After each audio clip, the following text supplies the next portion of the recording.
দিশেহারা মরণের ভয় করে না, প্রেম তো মরে না। আর প্রেম করেছেন ইব্রাহিম নবী, নমরুদের আগুনে ফেলে, ওগো আগুন হইল ফুল বাগিচা ফুল ইব্রাহিমের পশম জলে না, প্রেম তো মরে না, প্রেম তো মরে না, প্রেম তো মরে না। ও বেরাদার, ইমাম হাসান ও হুসাইন রাদিয়াল্লাহু তাআলা আনহুম ওই আপেলটা খাইয়া বাড়ির মধ্যে আসলে, আসার পরে বাড়ির সম্মুখে দুই ভাই যেন খেলাধুলা করতেছে। আজকে বর্তমানে আমাদের বাচ্চাদের খেলাধুলা আলাদা, ইমাম হাসান ও হুসাইন রাদিয়াল্লাহু তাআলা আনহুর খেলাধুলা ছিল আলাদা। এখনকার আমাদের বাচ্চাদের খেলাধুলা হলো কবাডি, কবাডি লে কবাডি নাকি হলে, আর ওই কবাডি এখন চলে গেছে এখন ফ্রি ফায়ার পাবজি, বুঝলেন না? এখন ফ্রি ফায়ার আর পাবজি খেলা হবে রাদা। আর এখন আমাদের মায়েদের হলো লেচি কিতকিত, যে এই সমস্ত খেলা।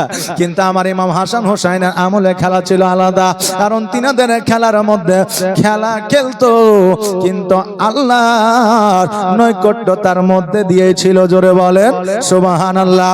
এ বাবাজি ভাইরা, একটু কর্ণপাত করা শুনলে, কর্ম করা হলো আমাদের একটা ইবাদত। রাত্রি বেলায় বিছানায় ঘুমানো হলো আমাদের জন্য ইবাদত। স্ত্রীর আপনার দেখভাল করা হলো ইবাদত। সন্তানকে সঠিকভাবে লালন পালন করা হলো ইবাদত। বাপ মায়ের খিদমত করা হলো ইবাদত। ও বেরাদার, খাবার খাওয়াটাও হলো ইবাদত। ওই খাবার যদি আপনি না খান আপনার শরীর সুস্থ থাকবে না, কর্ম যদি না করেন আপনার সংসার চলবে না। আজকে আপনি বলবেন হুজুর এইগুলা কেমন করে ইবাদত হতে পারে? ছোট্ট করে আপনাদের বলে যায়, আজকে কর্ম করলে আর আপনার জমিতে বসে আছেন, জমিতে বসার পরে দাউলি নিয়ে আপনি এইদিকে ঘাস তুলছেন, আর ঘাস তুলতে তুলতে যদি পরানো জলে অন্তর জলে যদি ধইরালেন, এখন বুঝলেন না লাইলি মজনুর গান আছে না, এই গান যদি ধরে লেন কি হবে? জি হবে। অনেকে বুঝলেন যারা ওই জমিতে কাজ করে তারা বুঝলেন গান না গাইলে মনে হয় একটু এনার্জি আসে না। অনেকে দেখবেন ভ্যান, বুঝেন তো, ভ্যান ভ্যান চালাচ্ছে, এদিকে বান্না মেরে নিয়েছে, ভ্যান চলছে, আর বুঝলেন এদিকে গান ধরে নিয়েছে। অনেকে আছে আলেম ওলামা দেখলেও কিছু মনে করে না, গান ধরে লেছে। গান গাইলে কি নেকি হবে? হবে না। আমার নবীজি বলেছে, এই আমার উম্মত উম্মতিরা, তোমরা যখন কর্ম করবে জমিতে ভুলে নাও, আর তুমি যে কোনো কর্ম করো না কেন, ওই কর্ম করতে করতে নবীর শানে একটু নাত পড়ো, সূরা তেলাওয়াত করো, সুবহানাল্লাহ আলহামদুলিল্লাহ মাশাআল্লাহ পড়ো। এই কাজও করবে, নেকির খাতায় নেকিও লিপিবদ্ধ হবে। জোরে বলেন সুবহানাল্লাহ। রাত্রি বেলায় বিছানায় ঘুমাবে, ওই বিছানায় ঘুমানো আগে আয়াতুল কুরসি পড়ে নাও, 3 বার সূরা ইখলাস পড়ে নাও, তাও যদি না পড়ো সূরা ফাতিহা পড়ে নাও, সূরা ফাতিহাও যদি না জানো দরুদ পড়ে নাও, ওই দরুদও যদি না জানা থাকে ছোট্ট দরুদ পড়ে নাও সাল্লাল্লাহু আলাইহি ওয়াসাল্লাম। এটা পড়তে পড়তে ঘুমায়া যাও। যতক্ষণ পর্যন্ত ঘুমাবে ততক্ষণ পর্যন্ত আল্লাহর ফেরেশতা আপনার নেকির খাতায় নেকি লিপিবদ্ধ করবে। জোরে বলেন সুবহানাল্লাহ। কিন্তু এখন তো আমরা তা করি না, গুগলে সার্চ দিয়ে রাত্রে বেলায় ঘুম আসছে না, কি করব? বলছে একটু গান শুনে লাও। আর অমনি যুবক যুবতীরা বুঝলেন কানের মধ্যে হেডফোন ঢুকাইয়া একবারে সেই ধিঙ্কা দেখা মিউজিক চালাইয়া আপনার রাত্রিবেলায় ঘুমিয়ে যাচ্ছে। শয়তানের পালটে পড়েছো। এই গান শুনতে শুনতে যদি তোমার রাত্রিবেলায় মৃত্যু হয়ে যায়, তোমার জাহান্নামে স্থান হবে। জোরে বলেন নাউজুবিল্লাহ।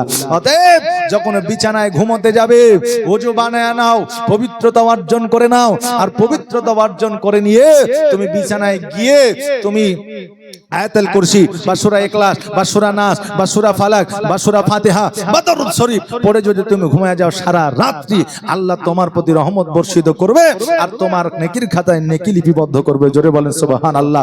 এই যে আমরা বিনা কর্মে বিনা খাটনিতে যে নেকিটা পেয়ে যাই, এটা আমরা আজকে থেকে ছাড়বো না, বলেন ইনশাআল্লাহ। একটা আওয়াজ দিয়ে বলেন ইনশাআল্লাহ, সুবহানাল্লাহ, মাশাআল্লাহ। ও বাবা যে ভাইরা, বর্তমানে খেলাধুলা হলো আলাদা, তখনকার খেলাধুলা ছিল আলাদা। আমার ইমাম হাসান ও হোসেন রাদিয়াল্লাহু তাআলা আনহু ধুলো দিয়ে আপনার মসজিদ তৈরি করেছে। আর ওই মসজিদ তৈরি করার পরে এক ভাই অপর ভাইকে বলতেছে, এই মসজিদে নামাজ পড়তে তুমি কেমন করে যাবা, কোন পথ দিয়ে যাবা, কোন পথ দিয়ে আসবা। এটা একটা শিক্ষা বাবা। দেখবেন যারা বাচ্চাকালে জুনিয়র যারা স্কুলে যারা পড়ে, জুনিয়র স্কুলে যাদেরকে ভর্তি করা হয়, লেখাপড়া বইয়ের খুব কমই হয়, কিন্তু প্র্যাকটিক্যালি পড়ানো বেশি হয়, তাই না? দেখবেন তাদের জন্য একটা গাড়ি আছে, তাদের জন্য একটা ঘোড়া আছে, তাদের জন্য একটা জিরাফ আছে, তাদের জন্য একটা বেলুন আছে। বাচ্চাটা বলে এটা নিয়ে খেলো, এটার নামটা কি, এটা তাকে মুখস্থ করাবে। কথা বুঝলেন না? এখন ওকে যদি লিখে দেওয়া যায় এটা জিরাফ মুখস্থ করো, তার দেরি হবে কি হবে না? কারণ পড়াই জানে না। কিন্তু ওটা যদি দেখায়, প্র্যাকটিক্যালে যদি বুঝায়, সহজেই তার মাথায় চলে আসবে। তো এই খেলাও ছিল, জ্ঞানও ছিল। ইমাম হাসান হোসেন খেলাধুলা করতে করতে হঠাৎ করে একজন সাওয়ারি আপনার ঘোড়ায় চেপে যেন চলে গেল সম্মুখ দিয়া। চট করে ইমাম হোসেন রাদিয়াল্লাহু তাআলা আনহু দাঁড়ায় গেলেন। দাঁড়ায় যাওয়ার পরে ইমাম হাসানকে বলতেছে, ভাই গো, আজকে যে এই বান্দা এই জিনিসটার উপরে সাওয়ার হয়ে গেল, বলো বলো এই জিনিসটার নাম কি? ইমাম হাসান রাদিয়াল্লাহু তাআলা আনহু বললেন, এটার নাম হলো ঘোড়া। বলে এই ঘোড়ার কাজ কি?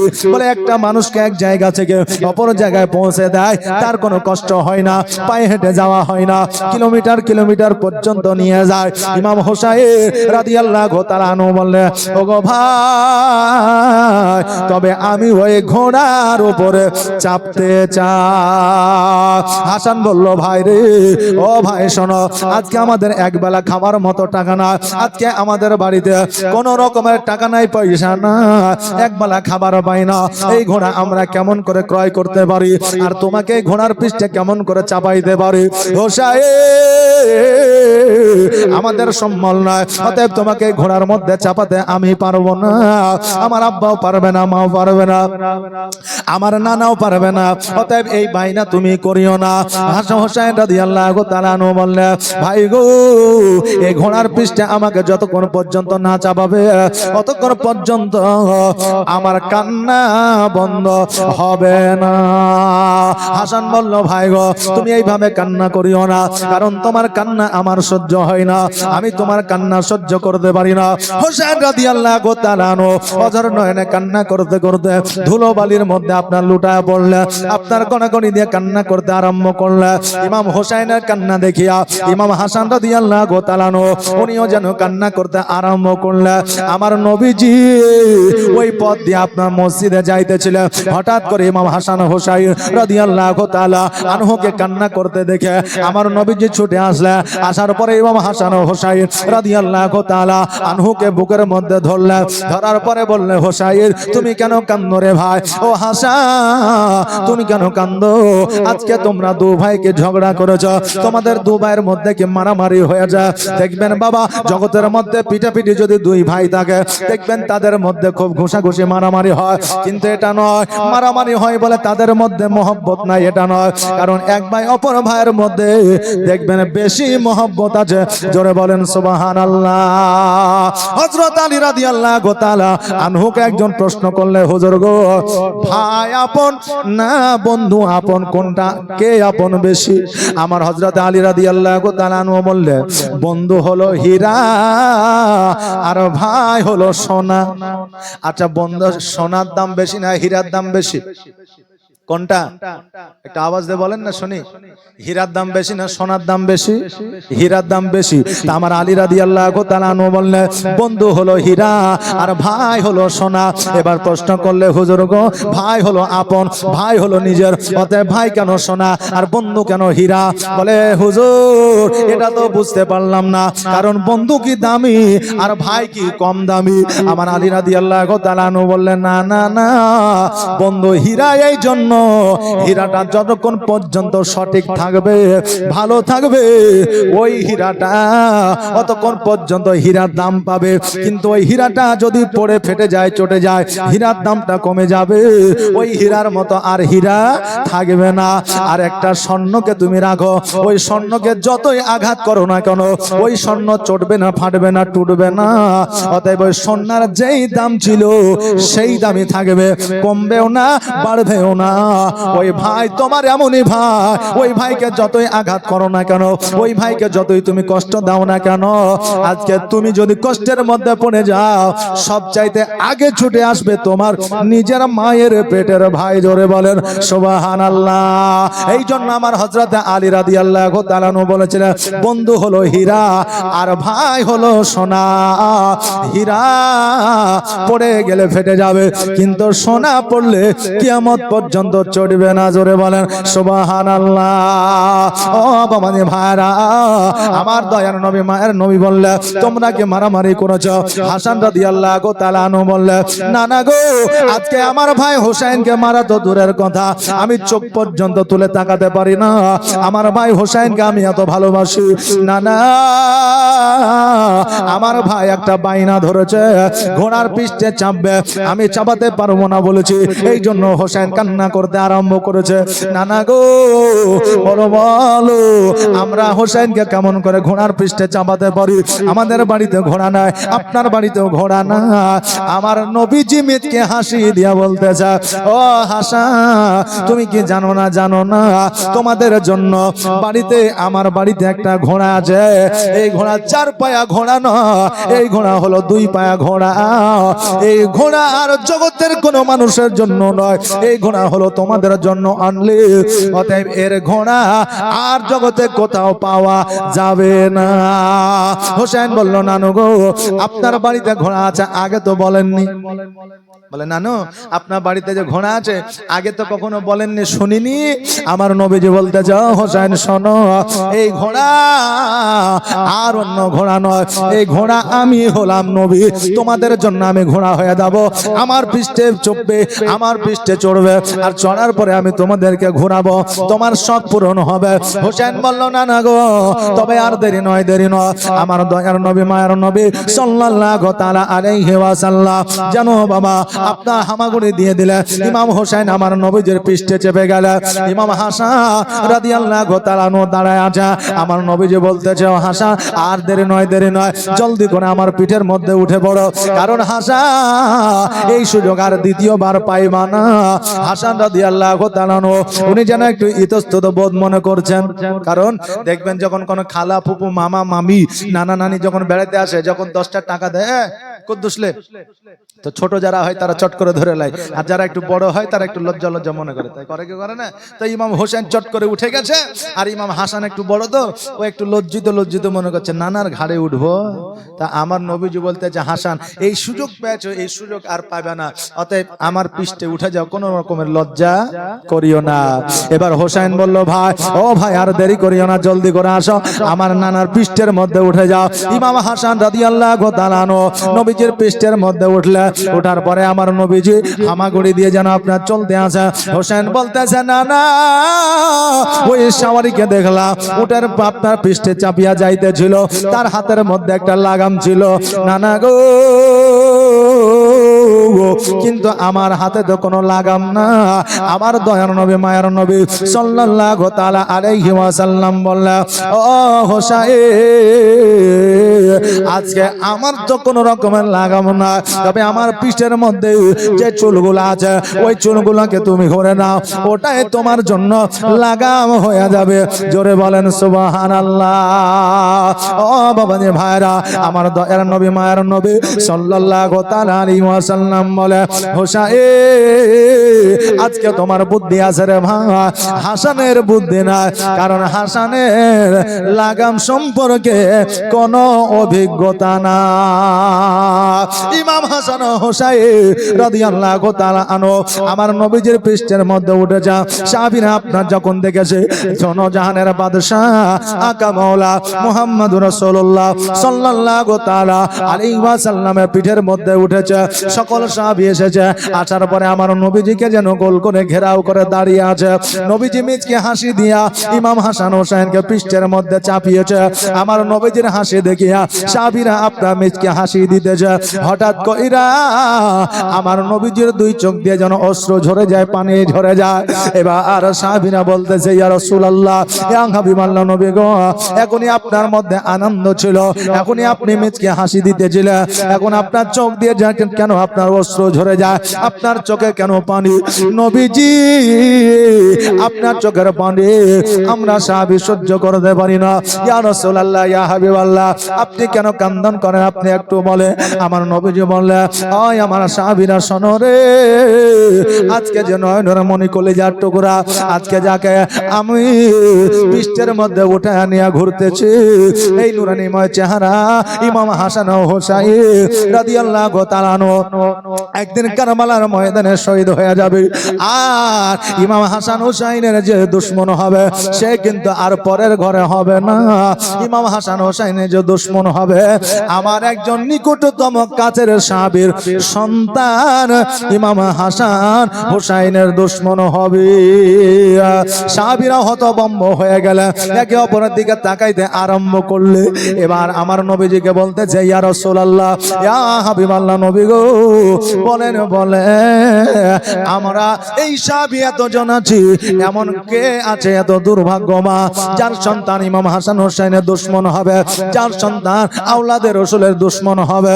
নবী গো, একবার দয়া করে নামখানা বলে দেন। আমার দয়ার নবী, মায়ার নবী সাল্লাল্লাহু তাআলা আলাইহি ওয়াসাল্লাম বললেন, ও সাহাবীরা, আজকে যদি আমি নামটা বলে দিই, হয়তো তাকে তোমরা খারাপ দৃষ্টিতে দেখবে।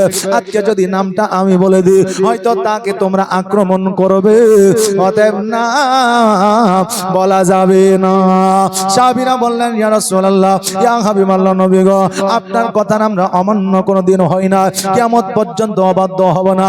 ইয়া রাসূলুল্লাহ, ইয়া হাবিবাল্লাহ, নবী গো, দয়া করে একটু নামখানা বলে দেন। খোদার কসম করে বলে, তার দিকে আমরা কোনো প্রকারের অনীহা নিয়ে তাকাবো না। আমার নবী মুস্তাফা সাল্লাল্লাহু তাআলা আলাইহি ওয়াসাল্লাম বললেন, ওই আমার সাহাবীরা শোনো রে, আজকে যেই সাহাবীর সন্তান আমার ইমাম হাসান হোসেনের দুশমন হবে, ওই সাহাবী আর কেউ নয়, ওই সাহাবী আমার কাছের সাহাবী, যার নাম হলো আমিরে মুয়াবিয়া। জোরে বলা যাবে না সুবহানাল্লাহ? এই আমার বাপজি ভাইরা, আজকে ওই সাহাবীদের সম্মুখে আমার নবীজি আমিরে মুয়াবিয়ার নামখানা ঘোষণা করলেন। আর সকল সাহাবীরা জানলে, কোন রাবী আজ পর্যন্ত বর্ণনা করতে পারে না, কোন রাবী বলতে পারে না ওই সাহাবীরা আমিরে মুয়াবিয়াকে কোনদিন খারাপ দৃষ্টিতে দেখেছিল, কোনদিন খারাপ বাক্য প্রয়োগ করেছিল। আজকে বর্তমানে কিছু মানুষ আছে ওই ইয়াজিদের সঙ্গে আমিরে মুয়াবিয়ার তুলনা করে। জোরে বলেন নাউজুবিল্লাহ। এই আছে না নাই? যে আমিরে মুয়াবিয়ার সন্তান যখন ইয়াজিদ, তাকে যখন শাসন করতে পারেনি, তো ইয়াজিদও যেমন ওই ইয়াজিদের বাপ আমিরে মুয়াবিয়াও তেমন। জোরে বলেন নাউজুবিল্লাহ। আমাদের মধ্যে অনেক মুসলমান আছে এই কথা বলে। বেরাদার, নবীজির সাহাবীরা কোনদিন কোন রকম ভাবে আমিরে মুয়াবিয়াকে আপনার খারাপ দৃষ্টিতে দেখে না, খারাপ বাক্য প্রয়োগ করে না, কিন্তু তারা জানতো আমিরে মুয়াবিয়ার সন্তান ইয়াজিদ হবে ইমাম হাসান হোসেনের দুশমন, এটা কিন্তু জানতো। আমার নবী মুস্তাফা সাল্লাল্লাহু তাআলা আলাইহি ওয়াসাল্লাম আমার ইমাম হাসান হোসেন রাদিয়াল্লাহু তাআলা যখন 10 থেকে 12 বছরের সন্তান, তখনই ঘোষণা করে দিয়েছিলেন ইমাম হাসান হোসেন রাদিয়াল্লাহু তাআলা কারবালার ময়দানে শহীদ হবে। এটাও আমার নবীজি ঘোষণা করে দিয়েছিলেন। এখন বর্তমানে অনেকে আমার নবীজিকে বলেন যে ইলমে গায়েব জানে না। জোরে বলেন নাউজুবিল্লাহ। এ মুসলমান শোনে না, আমার নবী যদি ইলমে গায়েব না জানতেন, ইমাম হাসান হোসেন কারবালার ময়দানে শহীদ হবে, এটা কেমন করে বলে যেতে পারলে? কিয়ামত কোন দিনে আসবে, এই আলামত কেমন করে বলে যেতে পারতে? আবু বকর সিদ্দিক রাদিয়াল্লাহু তাআলা কতদিন রাজত্ব করবে, খলিফা হিসাবে থাকবে, এটাও আমার নবীজি বলে দিয়ে গিয়েছে। হযরত ওসমান গনি কতদিন রাজত্বে থাকবে, এটাও বলে দিয়ে গিয়েছে। হযরত ওমর ফারুক রাদিয়াল্লাহু তাআলা কতদিন রাজত্বে থাকবে, এটাও আমার নবীজি বলে দিয়ে গিয়েছে। অতএব আমার নবী ইলমে গায়েব জানতে, এর মধ্যে কোনো সন্দেহ নাই। আর যারা বলে আমার নবীজি ইলমে গায়েব জানে না, তারা মুমিনতা অর্জন করতে পারবে না। ও বেরাদার, আমার নবী মুস্তাফা আকা মাওলা মুহাম্মদ রাসূলুল্লাহ সাল্লাল্লাহু তাআলা আলাইহি ওয়াসাল্লাম বললেন, ও সাহাবীরা, আমার যে সাহাবীর সন্তান আমার ইমাম হাসান হোসেনের দুশমন হবে, যার নাম হলো আমিরে মুয়াবিয়া। সঙ্গে সঙ্গে আমিরে মুয়াবিয়া দুই চোখের পানি ছেড়ে দিয়া আমার নবী মুস্তাফা সাল্লাল্লাহু তাআলা আলাইহি ওয়াসাল্লামের কাছে আসিয়া বললেন, ইয়া রাসূলুল্লাহ, ইয়া হাবিবাল্লাহ নবী গো, আমার সন্তান যদি আওলাদে রাসূলের দুশমন হয়, আমার সন্তান যদি ইমাম হাসান ও হুসাইনের দুশমন হয়, আমি কথা দিলাম নবী গো, আমি কোনদিন জীবনে বিবাহ করব না। আমার নবীজি বলে, আমিরে মুয়াবিয়া, আমার আল্লাহ তাবারাক তাআলা মহিমা বোঝা বড় দায়। আমার আল্লাহ যদি চায়, তুমি যদি বলো বিবাহ করব না, যে কোনো মুহূর্তে যে কোনো ভাবে তোমাকে বিবাহ করতে হবে। কারণ বাবাজি ভাইরা, ইজ্জতের মালিক হলো আল্লাহ, বেইজ্জতের মালিক হলো আল্লাহ, হায়াতের মালিক হলো আল্লাহ, আর মওতের মালিক হলো আল্লাহ, রুজির মালিক হলো আল্লাহ। আর আল্লাহ যদি রুজি না দেয়, বান্দা রুজি পাবে না। আল্লাহ যদি মওত না দেয়, বান্দার মওত হবে না। আল্লাহ যদি হায়াত না দেয়, বান্দা হায়াত পাবে না। আল্লাহ যদি ইজ্জত না দেয়, টাকা যতই থাক না কেন ইজ্জত পাবে না। আর আল্লাহ যদি বেইজ্জত করে দেয়, হাজার হাজার পয়সা খরচ করার পরেও ওই ব্যক্তির সম্মানিত হতে পারবে না। তবে যদি আমরা মনে করি যে রুজির মালিক তো আল্লাহ, তো আল্লাহ আমাদের খাওয়াবে পড়াবে, আল্লাহ সবকিছু করবে, আজকে থেকে আমরা কিছুই করব না, বাড়িতে চুপ করে বসে থাকবো, তাইলে কি হবে বাবা? হবে না। আল্লাহ তো রুজির মালিক, আল্লাহ খাওয়ায়। এক মৌলভী সাহেব ওয়াজ করেছিল যে আল্লাহ খাওয়ায়, আল্লাহ পড়ায়। আল্লাহ যদি না খাওয়ায়, বান্দা খাইতে পারবে না। হঠাৎ করে একজন তাড়া মুসল্লি বুঝলেন, এইরকম কিছু বুঝলেন হট মেজাজের মুসল্লি আছে, এই মুসল্লি বাড়িতে যায় চুপ করে বসে আছে। এখন মা রান্না বান্না করে বলছে, বেটা খায়ালাও, তো বলছে যে না মা খাবো না। বলে কেন খাবো না? তো বলছে এমনি খাবো না। বলে না খেলে হয়, শরীরটা হালকা হয়ে যাবে, পাতলা হয়ে যাবে, শরীর দুর্বল হয়ে যাবে। বলে সে আমি দেখে নিব। এখন সারা দিন পার হয়ে গেল, সন্ধ্যাবেলায় মা যে বলছে বেটা খেলাও, তো বলছে খাবো না। এখন মা বারবার বলছে, বেটা খাইতে চাইছে না। এখন ছেলে দেখছে সকাল থেকে খায়নি, খিদে লেগেছে। এখন মা বারবার বলছে তো খায়া তো নিতে পারি, এই জন্য বাড়িতে আর থাকবো না, জঙ্গলে যায় বসে আছে। এখন মা সন্তান যদি না খায় তো মায়ের ঘুম হবে। মা রাত্রিবেলায় খাবারটা নিয়ে যায়, সন্তানকে বলছে বেটা খায়ালে, তো বলছে না খাবার খাবো না। এখন মা বলছে দেখ খাবার থাকলেও খাইলে খাস, আর না খাইলে না খাস। বাড়ি চললাম। মা বাড়িতে এসেছে, রাত যখন 12টা বাজে, আপনার ডাকাতের দলের লোকেরা ওই জঙ্গলে আইসা সোনা দানা টাকা পয়সা ভাগ করছে। হঠাৎ করে দেখছে থালাতে খাবার, একটা ডাকাত খাইতে যাচ্ছে, তো ডাকাতের সর্দার বলছে এই দাঁড়া, খাবার খাইতে যাচ্ছে কারণ কি? আর এই জায়গায় এতদিন খাবার পাইলাম না, আজকে হঠাৎ করে খাবার আছে, তার মানে কোনো ব্যাপার আছে। এখানে খাবার যখন আছে, আশপাশে দেখ মানুষও আছে। খুঁজতে খুঁজতে দেখছে যে হ্যাঁ একজনকে পাওয়া গেছে, ধরে নিয়ে আসলো। আসার পরে বলে খাবার কার? বলছে আমার। তো এখানে কেন? বলছে এমনি আছে। বলে খাসনি? না। খাবি না? বলছে খাবো না। কেন খাবি না? তো এমনি খাবো না। তাহলে নিশ্চয়ই এই খাবারে বিষ মাখানো আছে, না হলে কিছু আছে আমাদের দেখেছিস, আমরা খাবো আর আমরা মরে যাবো, আমাদের টাকা পয়সা সব লুট করে নিবি, এই উদ্দেশ্যে তো রেখেছে। বলছে না। তো বলছে কিছুই যখন দেওয়া নেই তো খাবার খাচ্ছিস না কেন? তো বলছে এমনি খাচ্ছি না। তো বলছে খাবার খা। বলছে খাবো না। এই খেয়ালে? তো বলছে খাবো না। খাবি না? অমনি গালে 2-4 চড়, সঙ্গে সঙ্গে খাইতে আরম্ভ করে দিয়েছে। আচ্ছা, মায়ের চাইতে বড় ওষুধ আর কিছু আছে যে? নাই। 2-4 চর যখন মারি দিয়েছে, তখন খাইতে আরম্ভ করেছে। সকালবেলা মৌলবীর কাছে হাজির, বলে হুজুর বক্তব্য দিয়ে একটু বুঝে সুঝে দিয়েন। বলে কেন? বলে আপনি বলেছিলেন যে আল্লাহ খাওয়ায়, কিন্তু এটা তো বলেননি যে না খাইলে মাইরা মাইরা খাওয়ায়। আল্লাহ খাওয়ায় এটা বলেছেন, কিন্তু না খেলে মাইরা মাইরা খাওয়ায় এটা তো বলেননি। তো বক্তব্য একটু দিবেন, একটু বুঝে বেড়ে দিয়েন, খুলে খেলে সব বুঝলেন। বেকার ফালতু রাত্রেবেলা আমি মার খেয়ে নিয়েছি। বাপজি ভাইরা আমার মায়েরা, তো ওয়াজ শুনবেন, একটু শোনার মতো করে শুনবেন। এখন যদি মনে করি যে আল্লাহ খাওয়াবে, চুপ করে বসে থাকবো, তাহলে কি করে হবে? হাত কি করতে দিয়েছে? মুখ কি করতে দিয়েছে? জিহ্বা কি করতে দিয়েছে? পেট কি করতে দিয়েছে? বাপজি ভাইরা আমার মায়েরা, আল্লাহ তাবারাক তাআলা এত নিয়ামত আমাদের দিয়েছে যে আমরা গুনে গুনে শেষ করতে পারবো না। জোরে বলেন সুবহানাল্লাহ। ও বাবাজি ভাইরা, আল্লাহর মহিমা বোঝা বড় দায়। আমার নবী পাক সাল্লাল্লাহু তাআলা আলাইহি ওয়াসাল্লাম বলে, ও আমিরে মুয়াবিয়া, আজকে তুমি যতই বলো না কেন আমি বিবাহ করব না। আল্লাহর মহিমা বোঝা বড় দায়। কিভাবে বিয়ে হবে এটা তুমি নিজেই জানতে পারবে না। ও বেরাদা, আমিরে মুয়াবিয়া রাদিয়াল্লাহু তাআলা চিন্তায় চিন্তিত হয়ে গেল। সাহাবীয়ে কেরামগণ চিন্তায় চিন্তিত হয়ে গেল। কারণ আমার নবীর আওলাদের সঙ্গে যে দুশমনি করবে তারা কিয়ামত পর্যন্ত জান্নাতি হবে না, কোনদিনও জান্নাতের খুশবু পাবে না।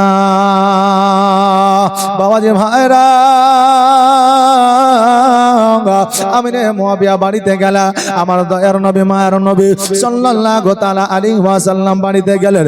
এই দিকে বাবাজি ভাইরা, আমিরে মুয়াবিয়া রাত্রি অতিবাহিত করলে, আমিরে মুয়াবিয়া রাত্রি অতিবাহিত করার পরে সকালবেলায় যখন বাথরুমে যাচ্ছে, বাথরুমে যাওয়ার পরে প্রস্রাবের দ্বারে এত যন্ত্রণা, আমিরে মুয়াবিয়া যেন থাকতে পারে না, এত যন্ত্রণায় কাতর হয়ে গেছে। আমার নবীজির কাছে গেল, নবীজির কাছে যাওয়ার পরে বললেন, ইয়া রাসূলুল্লাহ, ইয়া হাবিবাল্লাহ, আমার একটা বড় রোগ হয়েছে।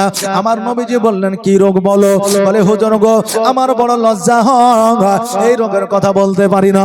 আমার নবীজি বলে, আমিরে মুয়াবিয়া, রোগের কাছে লজ্জা করে লাভ নাই, কারণ ডাক্তারকে যদি রোগ যদি না বলি, ডাক্তার ওষুধ দিতে পারবে না, আর ওষুধ যদি না দেয় রোগ ভালো হবে না। অতএব তোমার রোগটা কি বলো? আমিরে মুয়াবিয়া বলে, হুজুর গো, আমি যখন প্রস্রাবে যাচ্ছি, প্রস্রাব করতে আমার প্রস্রাবে দ্বার অতি যন্ত্রণা, এই যন্ত্রণায় আমি সহ্য করতে পারি না, একটু দাওয়া দেন, ওষুধ দেন, যাতে আমার এই অসুখটা ভালো হয়ে যায়। আমার দয়ার নবী বললে, আমিরে মুয়াবিয়া, শোনো রে, এই জায়গায় তুমি একটু বসে যাও, আমি তোমার জন্য ওষুধ নিয়ে আসছি।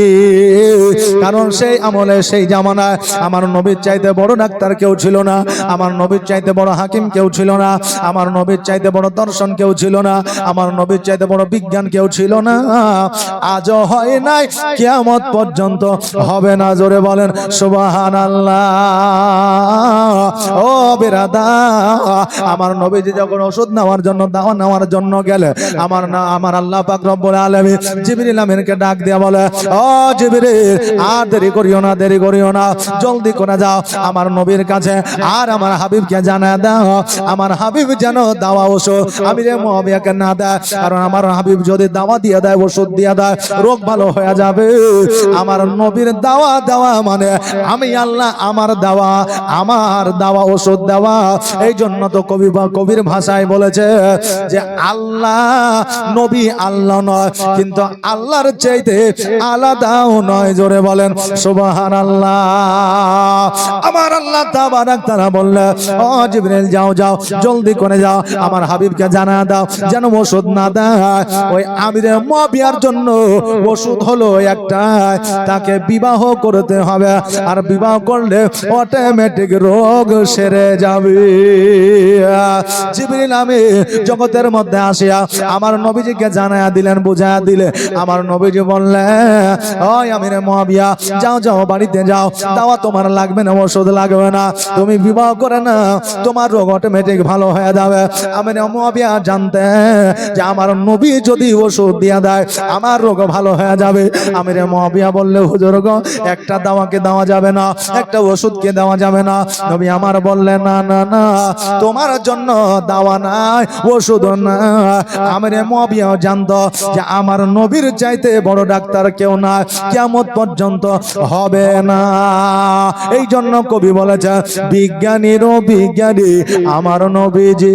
জোরে বলেন না সুবহানাল্লাহ। এত বড় বড় বিজ্ঞান আছে, আমার নবীর চাইতে কি কিছু বড় কিছু বলে যেতে পেরেছে জি? পারেনি, কিয়ামত পর্যন্ত পারবে না। এই জন্য বলছে, বিজ্ঞানীরও বিজ্ঞানী আমার নবীজি। এমন একটা দয়ার নবী আর হবে কি, এমন একটা মায়ার নবী আর পাইবা কি, বিজ্ঞানীদের বিজ্ঞানী আমার নবীজি।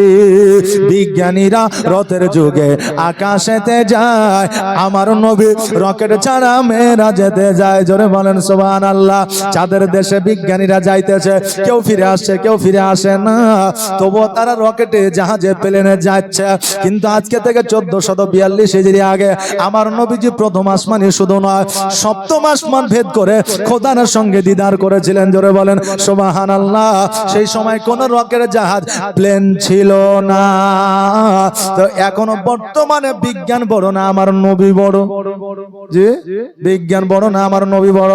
আমার নবীজি বড়। কারণ হইল বিজ্ঞানেরা যেটা না পেরেছে আমার নবী পেরেছে।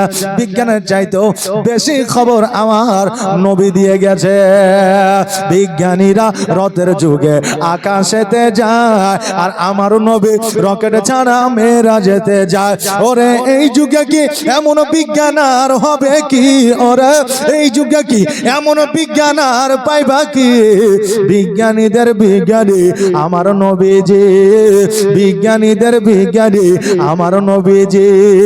আবু বকর সিদ্দিকের সাপে কামড়াইলো, আমার নবীর থুতু দিয়া ভালো হয়ে গেল। জোরে বলেন সুবহানাল্লাহ। যারা বলছে নবী আমার মতো ছিল, আচ্ছা তাদের থুতু সাপে কামড়েছে, ওই জায়গায় দেন ভালো হবে? ভালো হওয়া তো দূরের কথা, যদি ঘামাচিতে দিয়ে দেয় তো ওই জায়গাটা তার থুতুর জীবাণুতে ক্যান্সার হয়ে মারা যাবে, ভালো হবে না। আরে ও তো ভালো করা দূরের কথা, এখন যারা ডাক্তারি পাস করে এসেছে, সাপে কাটা রুগীকে নিয়ে গেলে আগে 10টা ইনজেকশন দেবে, রক্ত পরীক্ষা করবে, তারপরে বলবে যে রুগীকে বাঁচানো যাবে কি যাবে না। তা আমার নবীজি থুতু দিয়েছে, তাতেই বিষ পানি হয়ে গেছে। আর এখন বর্তমানে বলছেন নবী আমার মতো ছিল। জোরে বলেন নাউজুবিল্লাহ। একটু লজ্জাও লাগে না, লেহাজও লাগে না যে নবীর সাথে কি করে তুমি তুলনা নিজেকে করো? কারণ তোমার শরীরটা ঘেমে গেলে দুর্গন্ধ বাহির হয়, না গোসল করলে তোমার বিবি পর্যন্ত তোমার পাশে থাকতে পারে না। আর আজকে যেই নবী ঘেমে গেলে তার শরীর থেকে সুগন্ধ বের হয়। জোরে বলেন সুবহানাল্লাহ। তাহলে সেই নবীর সঙ্গে কারো তুলনা হবে? হবে না। আজকে কেন, কিয়ামত পর্যন্ত হবে না। নবী আমার আলা। জোরে বলেন সুবহানাল্লাহ। বাপজি ভাইরা, তাই কবি কি বলছেন, আবু বকরকে নিয়ে যখন মদিনাতুল মুনাওয়ারা যখন যাচ্ছিলেন, তখন একটা গুহাতে ছিল, সাপে দংশন করেছিল, অনেক ইতিহাস আছে, অত ইতিহাসে যাব না। তা আবু বকর যখন জর্জরিত হয়ে গেলেন বিষে কাতরে, তা আমার নবী বলছে আবু বকর কি ব্যাপার, তোমার চোখে পানি, শরীরটা নির্বন্ন হয়ে গেছে? বলে হুজুর সাপে দংশন করেছে। নবীজি বলছেন কোন জায়গায়? বলে পায়ের তালুতে। সঙ্গে সঙ্গে থুতু মোবারক লাগিয়ে দিলেন। আবু বকর বলছে খোদার কসম করে বলি, আমার নবী যখন থুতু মোবারক লাগিয়ে দিয়েছিলেন আমার শরীরের সমস্ত বিষ পানি হয়ে গেছিল। জোরে বলেন সুবহানাল্লাহ। তাই কবি বলছে আবু বকর সিদ্দিকের সাপে কামড়াইলো, আর আমার নবীর থুতু দিয়া ভালো হয়ে গেল। ওরে এই যুগে কি এমন ডাক্তার আর হবে কি? ওরে এই যুগে কি এমন ডাক্তার আর পাইবা কি? বিজ্ঞানীদের বিজ্ঞানী আমার নবীজি, বিজ্ঞানীদের বিজ্ঞানী আমার নবীজি। আগের যুগের মানুষের অসুখ কম হতো, আর আমার নবীর কাছে আসলে ভালো হয়ে যেত। জোরে বলবেন না সুবহানাল্লাহ। কারণ অসুখ হলে নবীর কাছে আসতো। আবু বকর বলেছিল আমার যতই রোগ হোক না কেন, আমার নবীর কাছে গেলে দাওয়া লাগতো না, আমার নবীর চেহারা দেখলেই রোগ ভালো হয়ে যাইতো। জোরে বলেন সুবহানাল্লাহ। তা আমার নবীজির কাছে গেলে নবী কি ওমেস্টিক, ক্যালপল, তারপরে প্যারাসিটামল এরকম কোন ওষুধ দিত নাকি? জি, ওই সময় এরকম ওষুধ ছিল না। নবী আমার কিছু গাছগাছরা দিতেন, কোরআন আয়াত পড়ে ফু দিতে মানুষের রোগ ভালো হয়ে যাইতো। আর এখন মানুষ যদি আলেমের কাছে যায়, বলে হুজুর একটু পানি পড়ে দেন, তো অনেক আলেম ওলামা আছে, অনেক মানুষ আছে, বলে এগুলা শিরক করা যাবে না, বলে না, বলে এগুলা শিরক করা যাবে না। আমার নবী মুস্তাফা কা মওলা মুহাম্মদ রাসূলুল্লাহ সাল্লাল্লাহু তাআলা আলাইহি ওয়াসাল্লাম সেই আমলে যদি কোরআনের আয়াত দিয়ে ট্রিটমেন্ট করতে পারি, তা আমরা বর্তমানে কেন পারি না?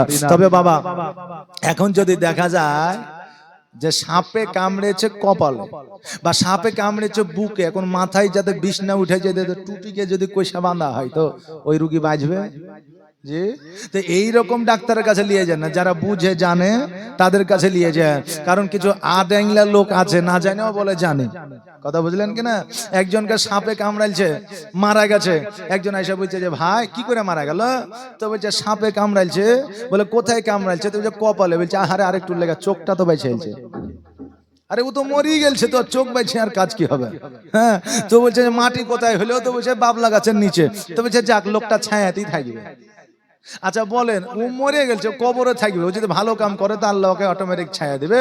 আর গাছের যতই ছায়া থাক না কেন, যদি কাম খারাপ করিয়া যায় তো ওই যতই ছায়াতে থাকুক ও আরাম পাবে না। তো এইরকম কিছু আট এঙ্গলার লোকের কাছে যায় না। এখন বিজ্ঞানিক পদ্ধতি চলছে, বিজ্ঞানিক মতে চলছেন। ঘর থেকে বাইর হলে আপনি অটো বাইকে চলেন, আপনি বাড়িতে থাকলে মোবাইল ব্যবহার করেন, আজকে বাড়িতে থাকলে আপনি সুইচ দিয়ে পানি পর্যন্ত আপনি গ্লাসে নিয়ে খান, তাহলে সবই বিজ্ঞান মতে চলছে। তো হঠাৎ করে যদি এমনও রোগ হয়ে যায়, চট করে আপনি নিয়ে চলে যাবেন অমুকের কাছে, বলে দেখেন তো একটু ওসব করিয়েন না, আগে হাসপাতালে নিয়ে যাবেন যদি এমার্জেন্সি হয়। যদি অন্য কোনো রোগ হয় ডাক্তার দেখাবেন, কারণ এখন প্র্যাকটিক্যালি রক্ত পরীক্ষার যুগ উঠেছে, রক্ত পরীক্ষা করলেই বোঝা যাবে যে আসলে কি পরীক্ষা। যখন দেখবেন কোনো রোগ পাওয়া যাচ্ছে না কিন্তু রোগ সারছে না, তখন আলেম ওলামার কাছে নিয়ে যান। কারণ অনেক রোগ আছে চোখ লাগানো, নজর লাগানো, কারণ নজর লাগার রোগ কিন্তু কোনো ডাক্তার ভালো করতে পারবে না, একমাত্র আলেম ওলামা ছাড়া। বাবজি ভাইরা, তাই কবির ভাষায় বলছে, আগের যুগের মানুষের অসুখ কম হতো আর আমার নবীর কাছে আসলে ভালো হয়ে যেত। ওরে এই যুগে কি এমন হাকিম আর হবে কি? ওরে এই যুগে কি এমন হাকিম আর হবে কি? বিজ্ঞানীদের বিজ্ঞানী আমার নবীজি, বিজ্ঞানীদের বিজ্ঞানী আমার নবীজি, এমন একটা দয়ার নবী আর পাইবা কি? এমন একটা মায়ার নবী আর হবে কি? বিজ্ঞানীদের বিজ্ঞানী আমার নবীজি। ও বাবাজি ভাইরা, আমার হযরত আমির মুআবিয়া বলতেছে, হুজুর গো, দাওয়া কি আমাকে দেওয়া যাবে না? আমার দয়ার নবী মায়ার নবী সাল্লাল্লাহু তাআলা আলাইহি ওয়াসাল্লাম বললেন, না না না, তোমাকে দাওয়া দেওয়া যাবে না। এই জন্য দাওয়া দেওয়া যাবে না, আল্লাহর তরফ থেকে পয়গাম এসেছে, চিঠি এসেছে, তোমার দাওয়া একটা, সেটা হলো বিবাহ। বেরাদা, আমির মুআবিয়া বাড়িতে আসলে, আসার পরে চিন্তা করে, আল্লাহ গো, আমার যতই কষ্ট হোক না কেন বিবাহ আমি করব না। দিন দিন যেন আপনার রোগটা বেড়ে যায়, যেন আপনার প্রস্রাবের জ্বালা যেন আপনার বেড়ে যায়। রোগ যখন আপনাকে হবে, অল্পতে ডাক্তার দেখাবেন না, ওই রোগ যদি বেড়ে যায় ভালো করা মুশকিল হয়ে যাবে, তাই কিনা? ভালো করা মুশকিল হয়ে যাবে। ও বাবা রে ভাইরা, আমার হযরতে আমির মুআবিয়া চিন্তা করে, আল্লাহ গো, মৃত্যু যদি হয়ে যেত শান্তি পেয়ে যেতাম, কিন্তু এমন রোগ হয়ে গেছে মৃত্যু বরণ করতে পারি না, আর এ যন্ত্রণা সহ্য করতে পারি না। আমিরে মুআবিয়া একটু চালাকি করলে, কেমন চালাকি? আমিরে মুআবিয়া চিন্তা করলেন, হায় রে, আজকে আমি বিবাহ করব, আমার রোগ ভালো হয়ে যাবে, কিন্তু সন্তানও হবে না। বলে কেমন করে? এবার সৈন্যদের বলল, সৈন্যরা, তোমরা আমার জন্য একটা বউ খোঁজো, আমার জন্য একটা বিবি খোঁজো, আমি বিবাহ করতে চাই, কিন্তু ওই বউ যেন যুবতী না হয়, ওই বউ যেন 40 বছরের না হয়, ওই বউ যেন 50 বছরের না হয়, ওই বউ যেন বৃদ্ধ হয়, মিনিমাম 70 বছর, আর ওই 70 বছরের নারীকে আমি বিবাহ করতে চাই। সৈন্য বলল, হুজুর গো, 70 বছরের নারীকে আপনি কেন বিবাহ করবেন? আপনি যুবক যুবতীকে আপনি বিবাহ করবেন। আমিরে মুআবিয়া বলল, আমি যেটা জানি তোমরা জানো না, কারণ আমিরে মুআবিয়া চালাকি হলো এটা, যে একজন মা যখন 55 বছর 60 বছর অতিবাহিত করে দেয়, ওই মা গর্ভে সন্তান ধারণ করতে পারে না, ওই মায়ের আপনার সমস্ত কিছু আপনার ধ্বংস হয়ে যায়। মায়েদের মাসে একটা রোগ আছে, 60 বছর পার হইলে ওই রোগটা আর হয় না, আর ওই রোগ যখন না হয় মায়েরা সন্তান কিন্তু পেটে ধারণ করতে পারে না। আমিরে মুআবিয়া চিন্তা করলো, 70 বছর নারীকে যদি বিবাহ করি আমার রোগও ভালো হয়ে যাবে, সন্তানও হবে না। কিন্তু আল্লাহর মহিমা বোঝা বড় দায়। আল্লাহ তো পুরুষ ছাড়াই নারীর গর্ভে সন্তান দিয়েছে, আপনার নারী ছাড়া পুরুষের গর্ভে সন্তান দিয়েছে। দিছে না দেয় নাই? দিছে না দেয় নাই? দিয়েছে।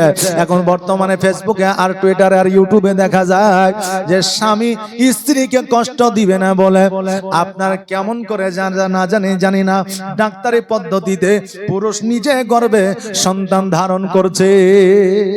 এখন বর্তমানে ইউটিউব ফেসবুকে আপনার অ্যাভেলেবল দেখা যাচ্ছে। আরে হ্যাঁ সোনামণি আমার আল্লাহ তাবারাক তাআলা যাকে যেই আপনার অধিকার দিয়েছে তাকে সেইভাবে চলতে হবে। এক দেখেন পুরুষ যদি এখন মনে করে যে আমি নারী হয়ে যাব, যদি নারী হয়েও যায় তবে আল্লাহর তরফ থেকে যে আপনার নিয়ামত দান করা হয়েছে সে নিয়ামত পাবে না। এখন দেখবেন যে এসিতে ঠান্ডা লাগে না, লাগে না? লাগে। কিন্তু এসিতে যদি আপনি 24 ঘন্টায় থাকেন, মানে সব সময়তে যদি থাকেন, দেখবেন কোন একটা সাইড ইফেক্ট তৈরি হয়। হয় মাথা ব্যথা করবে, না হলে আপনার শরীরটা দেখবেন যে মনে হবে যে কেমন যেন তেলতেলে হয়ে গেছে, খসখসে হয়ে গেছে, না হলে দেখবেন স্কিনে প্রবলেম হবে, না হলে দেখবেন যে আপনার চোখ জ্বলছে, না হলে দেখবেন যে আপনার শরীর ব্যথা গেছে, কোনো না কোনো একটা সাইড ইফেক্ট হবে। হয় কি হয় না? হয়। কিন্তু আপনি যখন বাইরের হাওয়াতে থাকবেন, গরমই লাগুক আর ঠান্ডাই লাগুক, এ বাইরের বাতাসের কোনো সাইড ইফেক্ট নাই। এটা আল্লাহর দেওয়া। জোরে বলেন না সুবহানাল্লাহ। এটা আল্লাহর দেওয়া। বাপজি ভাইরা, তা আল্লাহ যাকে যেমন নিয়ামত দিয়েছে সে সেইভাবে যদি চলে সে সেই নিয়ামতের অধিকারী হবে। এখন নিজে যদি চায় তাহলে তার একটা ব্যাঘাত ঘটবে। আগে শোনা যেত যে মায়েরা কষ্ট পাবে বলে স্ত্রীকে ভালোবাসে অধিক, এই জন্য স্ত্রীকে অপারেশন না করে নিজে অপারেশন হয়েছে, 6 মাস 1 বছর পরে আপনার ওই পুরুষটা মারা গেছে। এরকম ইতিহাস আমরা শুনি নাই? শুনেছি। বাপজি ভাইরা, এমনি তো শরীয়তে আপনার অপারেশনের কোনো ইতিহাসই না বাপজি। তবে আমরা দেশে বসবাস করছি, এখন বর্তমানে যেটা আমাদের প্রয়োজন সেটা এখন দেশের আইনে দেশের স্বার্থে আমাদের করতে হচ্ছে, কিছু করার নাই। কারণ আমার নবীজি বলেছেন যে তোমার দেশের আইনকেও তোমাকে প্রাধান্য দিতে হবে, তোমার ইসলামকে তোমার ধর্মকেও তোমাকে প্রাধান্য দিতে হবে। এখন আরবে মানুষ ডান দিক দিয়ে চলে না বাম দিক দিয়ে চলে গো? কোন দিক দিয়ে? ডান দিক দিয়ে। এখন ইসলামিক মতে ডান দিক দিয়ে চলা হচ্ছে সুন্নাত। এখন আমি ভারতে যদি ডান দিক দিয়ে চলি তাহলে বাঁচবো? কোন গাড়ি এসে ঠুকে দিবে যে তাহলে ভারতের আইন বাম দিক দিয়ে চলা, তাহলে আপনার ভারতের আইনকে প্রাধান্য দিতে হবে। কারণ আপনি চলছেন বাম দিক দিয়ে, কিন্তু মনে মনে আপনাকে নিয়ত করতে হবে যে আমি নবীর সুন্নাত মোতাবেক ডান দিক দিয়ে চলছি, তাহলে আপনার সুন্নাত আদায় হবে, দেশের আইনও মানা হবে। বাপজি ভাইরা, আমার মায়েরা, আমিরে মুয়াবিয়া এইরকম চালাকি করলো যে একজন 70 বছরের নারীকে বিবাহ করব, সন্তান হবে না, আমার রোগটাও ভালো হয়ে যাবে। এবার 70 বছরের নারীকে আপনার বিবাহ করলে, 70 বছরের নারীকে বিবাহ করার পরে এবার 2 দিন 4 দিন 5 দিন যখন অতিবাহিত হয়ে গেল, খবর পাইল ওই 70 বছরের বৃদ্ধ নারী মা হতে চলেছে। জোরে বলেন সুবহানাল্লাহ। আল্লাহর নবী, দয়ার নবী গো, ভুলিতে পারি না আমি তোমাকে, দয়ার নবী প্রাণের ছবি গো, ভুলিতে পারি না আমি তোমাকে। আর তুমি আছো মদিনা, আমি আছে বাংলা, কেমনে যাব আমি তোমার কাছে। আল্লাহর নবী, দয়ার নবী গো, ভুলিতে পারি না আমি তোমাকে, দয়ার নবী প্রাণের ছবি গো, ভুলিতে পারি না আমি তোমাকে। ও বাবাজি ভাইরা, ওই আমিরে মুয়াবিয়া সন্তান যেন আপনার ওই 70 বছর নারীর গর্ভে আসিল, ওই সন্তান প্রসব করিল, আর ওই সন্তানই হয়েছিল ইয়াজিদ ইমাম হাসান ও হোসাইনের দুশমন। আজকে বর্তমানে শুধু পুরুষরাই চালাক নয়, এখন বর্তমানে আমার মায়েরাও চালাক। জি, এখন আমার মায়েরাও চালাক। আপনি বলবেন কেমন করে? কারণ আমাদের একটা প্রবাদ বাক্য আছে, টাকা যার বুদ্ধিও তার, নাকি বলে? এখন আমার মায়েরা কিন্তু অভাবে নাই, প্রতি মাসে 1000 করে আসছে। জি, প্রতি মাসে 1000 করে আসছে, পরে হয়তো আবার 2000 হইতে পারে। হ্যাঁ, এই জন্য তো বলছে যে বাড়ির মালিক হচ্ছে এখন বিবিরা। কারণ হলো যে এই বিবিরা এখন মাস গেলে 1000 টাকা পাবে, ঝড় হোক, বৃষ্টি হোক, তুফান হোক, যাই হোক। আর আপনার যদি উপার্জন না হয়, জমিতে যদি যেতে না পারেন, বর্ষা যদি হয়, বৃষ্টি যদি হয়, 1000 টাকাও আপনার আসবে না। এই জন্য এখন অনেক মা আছে 1000 টাকা করে পায় বলে স্বামীকে স্বামী মনে করে না। জি, তবে সবাই না, অনেকে আছে যে স্বামীকে স্বামী মনে করে। এই মায়েরা শুনে নাও, আজকে টাকার গৌরবে, রূপের গৌরবে, যৌবনের গৌরবে আজকে স্বামীকে স্বামী মনে করো না। আজকে স্বামী ছাড়া তোমার কোনো গতি নাই। আজকে স্বামী যদি তোমার প্রতি একটু অনীহা, যদি একটু বেজার হয়ে যায়, তুমি যতই ইবাদত করো না কেন, কাল কিয়ামতের দিনে তোমার নসিবে জান্নাত জুড়বে না। মায়েরা স্বামীর সঙ্গে চালাকি করে, আর স্বামীর সঙ্গে একটা হিংসা তারা করে। কেমন চালাকি? এখন বর্তমানে মায়েরা মোবাইলে ব্যস্ত বেশি। কেমন? এখন যে শফিকের ভিডিও চলছে না, এই শফিকের ভিডিও এমন কোন মা নাই যে দেখেনি। জি, এমন কোন মা নাই যে দেখেনি। একজন মা বুঝলেন শফিকের ভিডিও দেখছে, ভাত রান্না করছে, ভাত রান্না করতে করতে ভাত গেছে পুড়ে, এদিকে ভিডিওর দিকে তার খেয়াল, নেশা, ভাত পুড়ে গেছে। এখন দেখছে ভাতগুলো যদি ফেলে দিত স্বামী তো বকবে, আর জানতে পারবে এতগুলো ভাত, তো ভাতগুলো ফেলবো না, স্বামীকে খাইয়ে দেবো। এখন মার পাশে ভাতগুলো দেখাচ্ছে, স্বামী মাঠে থেকে এসে খেতে বসেছে, আর খেতে বসে বলছে, হ্যাঁ রে বিবি, এই ভাতগুলো পুরো পুরো গন্ধ করছে কেন? পুরা পুরা গন্ধ করছে কেন? তো বিবি চালাই করে বুঝে, তুমি মূর্খ, তো মূর্খই থেকে গেলে, শিক্ষিত আর হইতে পারলে না। বলে কেন? বলে তান্দুরি রুটি খেয়েছো কোনোদিন? বলে কত খাইলাম। তো তান্দুরি রুটি কি পুরা থাকে না? বলে থাকে। পুরা পুরা গন্ধ করে না? বলছে করে। তো খাইতে কি ভালো লাগে না? বলছে লাগে। তো আমি আজকে তোমার জন্য স্পেশালি আমি তান্দুরি রাইস বানিয়েছি, খেয়ালো। এখন স্বামী দেখছে, তাই তো বিবি কষ্ট করে তান্দুরি রাইস বানাইছে, ভাত বানাইছে, তো চুপচাপ খাইলি। এখন স্বামী কিন্তু বললেন ওই তান্দুরি ভাত কিন্তু খাইলিলে, কথা বুঝলেন না? এইরকম চালাকি আমার মায়েরা অনেকেই করে। স্বামীরা বুঝতে পারলেও ধরা দেয় না। যে তুই যদি খুশি হইস তো মুইও খুশি, নাকি? বিবির জন্য তো হ্যাঁ, আপনার স্বামীরা কত কাজ করে। স্বামীরা আপনার বড় বড় পাহাড়কে চূর্ণ বিচূর্ণ করতে পেরেশান হয় না, আলে না, কথা বুঝলেন না? সকাল থেকে সন্ধ্যা পর্যন্ত কাজ করলেও পেরেশানি হয় না, আলে না। কিন্তু বিবির মুখখান যদি একটু টেঁড়া দেখেলে, তো ওই স্বামীর মনে শান্তি থাকে না। কারণ সব কাজ তো তোমার জন্যে, নাকি বলেন? সন্তানের জন্য, বিবির জন্যই। বাবজি ভাইরা, আর একটা জায়গায় আমার মায়েরা হিংসা করে, যে ওই আমার স্বামী, অর্থাৎ ওই মায়ের স্বামী কোন প্রকারে যদি কোন নারীর দিকে তাকায়, বা কোন নারীর যদি ফোন রিসিভ করে, বা কোন নারীর যদি আপনার কথা শোনে, তাহলে কিন্তু বাবা ওই বিবি কিন্তু ফায়ার। এই হিংসাটুকু প্রত্যেকটা মায়ের কাছে আছে। একজন বিবি বুঝলেন অসুস্থ হয়ে আছে, স্বামীকে ডাক দিয়ে বলছে, হ্যাঁ গো সোনামণি কলিজা, আমি মরে গেলে তুমি তো বিবাহ করবা। তো বলছে, তুমি যদি মারা যাও, সন্তান আদি আছে, তাদেরকে দেখতে হবে, সংসারটা দেখতে হবে, একটা তো বিয়ে করতেই হবে। তো বলছে, আমি মারা গেলে কতদিন তাও বিয়ে করবা না? তো বলছে, কমসে কম তোমার কবর যতদিন না শুকাবে, ততদিন আমি বিয়ে করব না। এখন বিবি তো অসুস্থ, মারা যাবে, ও জানে, 1 সপ্তাহ পরে ইন্তেকাল করেছে। এখন স্বামী প্রতি জুম্মাতে আপনার কবর জিয়ারত করতে যায়। জি, ও আসলে জিয়ারত খুব কমই যায়, দেখতে যায় কবরটা আসলে শুকাইছে কিনা। জি, হ্যাঁ, মানে ওসিয়ত করেছে। এখন যেই দিনই কবরস্থানে যায়, সব সময় দেখে যে কবর পরিষ্কার আর কবর ভিজা হয়েই আছে। এখন 2 বছর 3 বছর পার হয়ে গেল, এই চিন্তা করে কবর কেন শুকায় না? কারণ 2-3 বছর কি কবর আর ভিজা থাকবে? যে থাকবে না। কবর শুকায় না কেন? একদিন সকালবেলা এসে চুপ করে বসেও দেখছে যে আসলে কারবারটা কি। দেখছে টুকটুক করে ওই তার বিবির ভাই এক বালতি পানি আর একটা ঝাড়ু নিয়ে চলে এসছে, পানি ছিটিয়ে দিয়ে ঝাড়ু দিয়ে পরিষ্কার করে দিয়ে চলে এসেছে। এই দাঁড়া, কি ব্যাপার তোর? তুই তোর বোনের কবরে পানি দিছিস, তোর বোনের কবরে পানি দিছিস আর ঝাড়ু দিছিস, কারণটা কি? তো এখন ও বলছে যে, দুলা ভাই, আমার বোন যখন মারা যায় তখন আমাকে একটা ওসিয়ত করেছিল যে, ভাই রে, আমি তো মারাই যাব, আমার জন্য কিছু করতে হবে না, তা আমি মারা গেলে কমসে কম আমার কবরটাতে প্রতিদিন ঝাড়ু লাগাস আর 1 বালতি করে পানি মারিস। এই ওসিয়তটা তুই পূরণ করিস। এই জন্য দুলা ভাই আমি প্রতিদিন কবরে পানি দিই আর আমি ঝাড়ুটা লাগিয়ে দিই। এখন স্বামী দেখছে তাহলে আমার বিয়ে করা হয়েছে, কারণ আমি বলেছি কবর যতদিন ভিজা থাকবে ততদিন বিয়ে করবো না। এখন বিবি হিংসাতে যে আমি তো মারা যাবোই, ওকে বিয়ে কিন্তু করতে দিব না, এই জন্য ভাইকে ওসিয়ত করে চলে গেছে। বাবজি ভাইরা, এই জায়গায় কিন্তু বিবিরা খুব একদম সতেজ, স্ট্রং, কথা বুঝলেন না?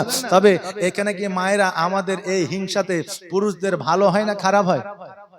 ভালো হয় না খারাপ হয়? ভালো হয়। কারণ পরকিয়া থেকে আপনার বেঁচে থাকে, তারপরে আপনার পরনারী আপনার চোখের জেনা থেকে বেঁচে থাকে, কানের জেনা থেকে বেঁচে থাকে। বাবজি ভাইরা, এতে আপনার ভালো হয়, খারাপ হয় না। আর নারীরা স্বামীদের এত ভালোবাসে যে মারা যাওয়ার পরেও স্বামীর ভাগ অপর নারীকে দিতে চায় না। বাবজি ভাইরা, তাই আমার মায়েরা এই হিংসাটুকু করে, তবে মায়েদের উপর রাগ করবেন না। আমার মায়েরা হচ্ছে আল্লাহর তরফ থেকে নিয়ামত, মায়েরা হচ্ছে ভালোবাসার জিনিস, এই জন্য মায়েদের ভালোবাসবেন। আল্লাহ তাবারক তাআলা যেন সেই তৌফিক দান করেন। সকলে বলেন আমিন সুম্মা আমিন। ও বাবারে ভাইরা, আমার হযরত আমির মুআবিয়া রাদিয়াল্লাহু তাআলা আনহু সন্তান যেন আপনার জগতে পায়া গেল। এবার বাবারে ভাইরা, ওই সন্তান আপনার আস্তে আস্তে যেন আপনার বড় হতে লাগলো। এই দিকে হযরত ইমাম হাসান ও হুসাইন রাদিয়াল্লাহু তাআলা আনহু উনি যেন আপনার বড়, ওনারাও যেন আপনার বড় হতে লাগলে। এইদিকে ইয়াজিদের এমন ভাবে চলার, রং ঢং বলার যে কৌতূহল, আমিরে মুআবিয়া দয়ার নবী মায়ের নবী সাল্লাল্লাহু তাআলা আলাইহি ওয়াসাল্লামের কাছে যাইয়া বলে, ইয়া রাসূলুল্লাহ, ইয়া হাবিবাল্লাহ, আজও পর্যন্ত আমার সন্তান আমার কথার অবাধ্য হয় না, তার মায়ের কথার অবাধ্য হয় না, আমি যেটা করি সেও সেটা করে। অতএব এই সন্তান ইমাম হাসান হোসেনের দুশমন হবে। নবী গো, আমি বুঝতে পারছি সবকিছুই করেছে, কিন্তু আমি বুঝতে পারছি এটাও যে আমার সন্তানের ইমাম হাসান হোসেনের দুশমন হবে। কেননা আমার নবী যেটা বলে দেয় সেটা কোনোদিন মিথ্যা হয় না।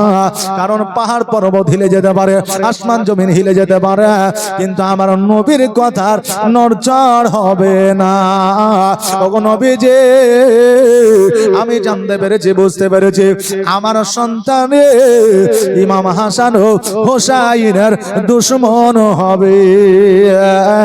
ও বাবা ভাইরা, আমার মায়েরা, আমার দয়ার নবী মায়ের নবী সাল্লাল্লাহু তাআলা আলাইহি ওয়াসাল্লাম 63 বছর জীবন যাপন করিয়া যখন এই জগৎ ছেড়ে পর জগৎ গমন করলেন, তখন কিন্তু বাবা আমার ইমাম হাসান রাদিয়াল্লাহু তাআলা আনহু, আমার নবী মুস্তাফা কা মাওলা যখন আপনার এই জগৎ ছেড়ে পর জগৎ গমন করলেন, নামাজ বন্ধ হয়ে গিয়েছিল, রোজা বন্ধ হয়ে গিয়েছিল, মসজিদে আজান পর্যন্ত বন্ধ হয়ে গিয়েছিল। ইমাম হাসান হোসেনের ঐতিহ্য কেন আমরা বাড়াই, ইমাম হাসান হোসেনের জন্য এত কিছু কেন করি, একটু শুনেলেন, জেনেলেন। জীবনীতে আমরা শুনবো, তার সাথে সাথে আমাদের জানার দরকার আছে না নাই? জি আছে না নাই? আছে।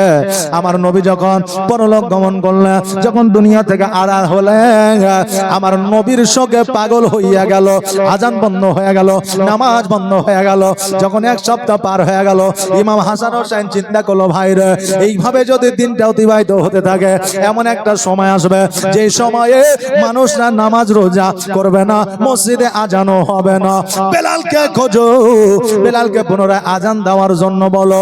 যে আজান আপনার পৃথিবীতে এখনো পর্যন্ত ওই রকম আজান হয় না, কারণ ওই বেলালের আজান এত সুমধুর ছিল যে আজান আমার আল্লাহ তাবারক তাআলা পর্যন্ত শ্রবণ করতেন। জোরে বলেন সুবহানাল্লাহ।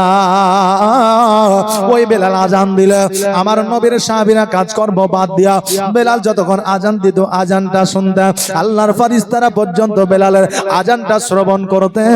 ওই বেলালের আজান এত মধুর ছিল, এই জন্য আমার আল্লাহ তাবারক তাআলা মসজিদের শান ও মান বাড়ায়া দিয়েছে। জোরে বলেন সুবহানাল্লাহ। বলবেন কেমন করে শান ও মান বাড়ায়া দিয়েছে? কারণ আমার নবী মুস্তাফা কা মাওলা মুহাম্মদ রাসূলুল্লাহ সাল্লাল্লাহু তাআলা আলাইহি ওয়াসাল্লাম বলেছে, কিয়ামতের দিন মসজিদের মাথাগুলো উঁচু থাকবে, তাদেরকে দেখলেই চেনা যাবে এটা পৃথিবীর মধ্যে মসজিদ ছিল। জোরে বলেন সুবহানাল্লাহ।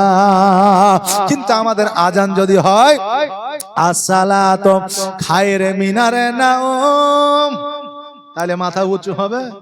হবে না, নিচু হবে। কারণ আমাদের আজানের শব্দটা ভালো নয়। যে আজান দিবে একটু আজানের শব্দটা শিখে নেবে, কারণ প্রকৃতি যে আপনার মুয়াজ্জিন হবে, কিয়ামতের দিন আল্লাহ তার মাথাটা উঁচু করবে, আর মাথাটা উঁচু করে দিলে বিনা হিসাবে জান্নাতে যাবে। জোরে বলেন সুবহানাল্লাহ। আজান যদি আজানের মতো হয় সবাই শুনবে, আর আজান যদি পাইকারি হারে হয়, জি দেখবেন যখন একামত হয় মসজিদে তখন আজান আল্লাহু আকবার, আল্লাহু আকবার, আল্লাহু আকবার, আল্লাহু আকবার, আশহাদু আল্লা ইলাহা ইল্লাল্লাহ, আশহাদু আল্লা ইলাহা ইল্লাল্লাহ, কাদ কিয়ামতের সালা, কাদ কিয়ামতের সালা, আল্লাহু আকবার, আল্লাহু আকবার, লা ইলাহা ইল্লাল্লাহ। এইভাবে একামত দেয় কি দেয় না?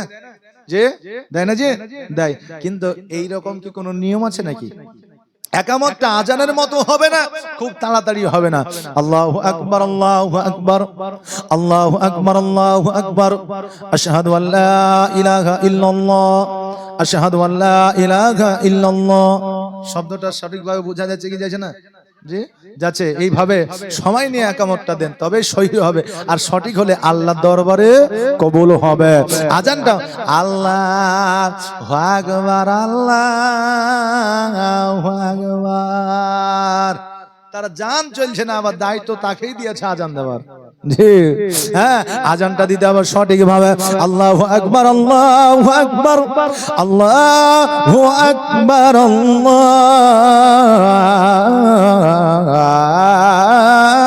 আকবার, আশহাদু আল্লা ইলাহা ইল্লাল্লাহ, আশহাদু আল্লা ইলাহা ইল্লাল্লাহ, আশহাদু আন্না মুহাম্মাদার রাসূলুল্লাহ, আশহাদু আন্না মুহাম্মাদার রাসূলুল্লাহ।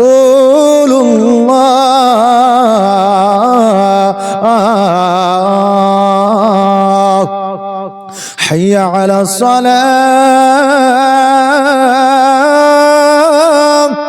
হাইয়া আলাস সালাম।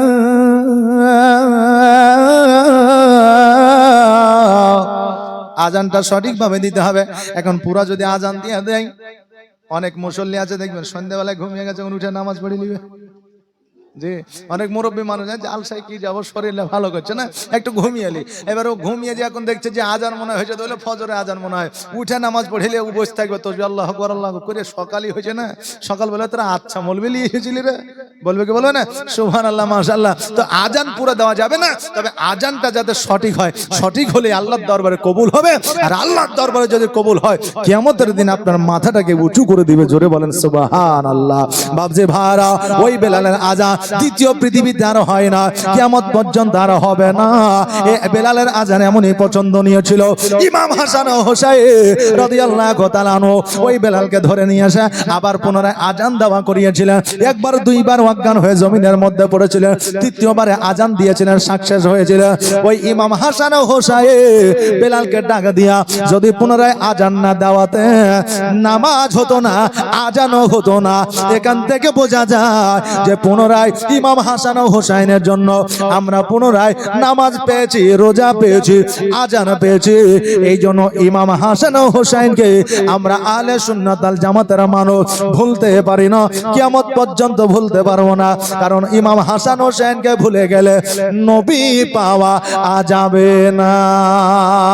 নবীর প্রেমে পাগল হইলে নবীর প্রেমে, জোরে বলেন না সুবহানাল্লাহ। একটা আওয়াজ দিয়ে বলেন ইয়া রাসূলুল্লাহ। নারে তাকবীর, নারে রিসালাত। নবীর প্রেমে পাগল হইলে, নবীর প্রেমে পাগল হইলে আমার আল্লাহ তাআলা খুশি। নবীর দরুদ পড়ো দিবাহা নিশে, নবীর দরুদ পড়ো দিবাহা নিশে। নবীর প্রেমে পাগল হইলে, নবীর প্রেমে পাগল হইলে আমার আল্লাহ তাআলা খুশি। নবীর দরুদ পড়ো দিবাহা নিশে, নবীর দরুদ পড়ো দিবাহা নিশে। ও কি নবীর প্রেমে পাগল হইলে আমার আল্লাহ তাআলার দিদার মিলে গো। থাকো যদি যদ বাহালে, থাকো যদি যদ বাহালে হইয়া প্রেম দাসে। নবীর দরুদ পড়ো দিবাহা নিশে। নবীর প্রেমে পাগল হইলে, নবীর প্রেমে পাগল হইলে আমার আল্লাহ তাআলা খুশি। নবীর দরুদ পড়ো দিবাহা নিশে, নবীর দরুদ পড়ো দিবাহা নিশে। বেশি। ও বেরাদার, আমার নবী যখন আড়াল হয়ে গেল, আবু বকর সিদ্দিক রাদিয়াল্লাহু তাআলা আনহু উনি খলিফায়ে রাশিদিন হইলা। আবু বকর যখন এই জগৎ ছেড়ে পর জগতে গেল, হযরত ওমর ফারুক রাদিয়াল্লাহু তাআলা আনহু খলিফায়ে আসলে। হযরত ওমরের পরে হযরত ওসমান গনি আসলে। হযরত ওসমান গনির পরে হযরত আলী রাদিয়াল্লাহু তাআলা আনহু আসলে। হযরত আলী রাদিয়াল্লাহু তাআলা আনহু আপনার খলিফায়ে রাশিদিনে যখন আসলে, আসার পরে হযরত আলী রাদিয়াল্লাহু তাআলা আনহুকে একজন আপনার দাওয়াত দিলেন। ওই দাওয়াতে শামিল হলেন হযরত আলী রাদিয়াল্লাহু তাআলা আনহু। নামাজ অবস্থায় আপনার নামাজে যখন আপনার দণ্ডায়মান হলেন, ওই নামাজরত অবস্থায় একজন আমার ওই হযরত আলী রাদিয়াল্লাহু তাআলা আনহুকে বাবা আপনার শহীদ করলেন। আর আমার হযরত আলী রাদিয়াল্লাহু তাআলা আনহু শহীদ হওয়ার পরে আমার হযরত ইমাম হাসান রাদিয়াল্লাহু তাআলা আনহুকে ওই সিংহাসনটা দেওয়া হয়েছিল। জোরে বলেন সুবহানাল্লাহ। আজকে অনেকে বলে যে চারটা খলিফা ছিল, চারজনের রাজত্ব করেছে, কিন্তু না না না, অনেক আলেম ওলামাকে জিজ্ঞাসা করবে, অনেক আলেম ওলামাকে বলবে যে হযরত ইমাম হাসান কি রাজত্বে এসেছিল, হযরত ইমাম হাসান কি খলিফায়ে রাশিদিন ছিল। আমার নবীজি চারজনকে খলিফা করে গিয়েছিল, কিন্তু আলী রাদিয়াল্লাহু তাআলা আনহু ইমাম হাসান ও হোসাইনকে খলিফা দিয়ে গিয়েছিল। জোরে বলেন সুবহানাল্লাহ। হযরত ইমাম হাসান রাদিয়াল্লাহু তাআলা আনহু যখন আপনার রাজ সিংহাসনে আসলেন, আসার পরে হযরত আলী রাদিয়াল্লাহু তাআলা আনহুকে যে শহীদ করেছিল তাকে ধরে নিয়ে আসা হলো, পাকড়াও করে নিয়ে আসা হলো। নিয়ে আসার পরে তাকে মৃত্যুদণ্ড দেওয়া হলো। মৃত্যুদণ্ড দেওয়ার পরে একদিন, দুই দিন, 4 দিন, 5 দিন, 7 দিন, 8 দিন, এইভাবে 1 মাস, 2 মাস, 3 মাস অতিবাহিত হয়ে গেল। 3 মাস পরে হযরত ইমাম হাসান রাদিয়াল্লাহু তাআলা আনহু তিনি চিন্তা করে, আল্লাহ গো, আমার নবীর রওজা মুবারক অনেকদিন দেখা হয় না, আমার নবীজির সঙ্গে অনেকদিন কথাবার্তা হয় না।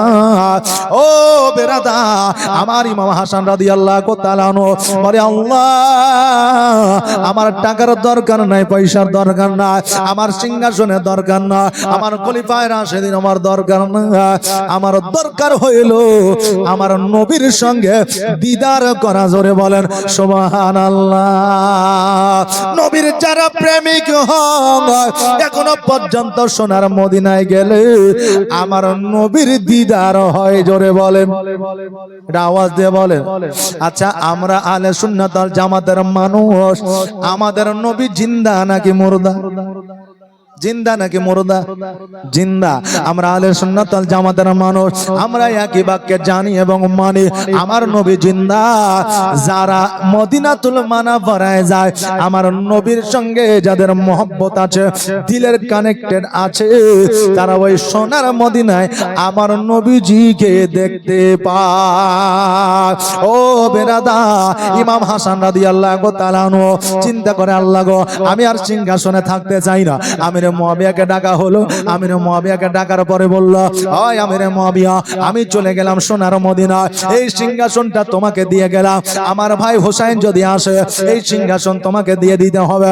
আমার আওলাদ যদি আসে, আমার বংশের সন্তান যদি আসে, এই সিংহাসন তোমাকে দিয়ে দিতে হবে। এখন কিছু মাওলানা আছে বাতিল ফেরকান, তারা বলে যে ইমাম হোসেনের দোষ, আর ইয়াজিদ ছিল নির্দোষ। ইয়াজিদ ছিল রাদিয়াল্লাহু তাআলা আনহু। জোরে বলেন নাউজুবিল্লাহ। বলছে কি বলছে না? ইয়াজিদ কে রাদিয়াল্লাহু তাআলা আনহু বলছে না? বলছে না?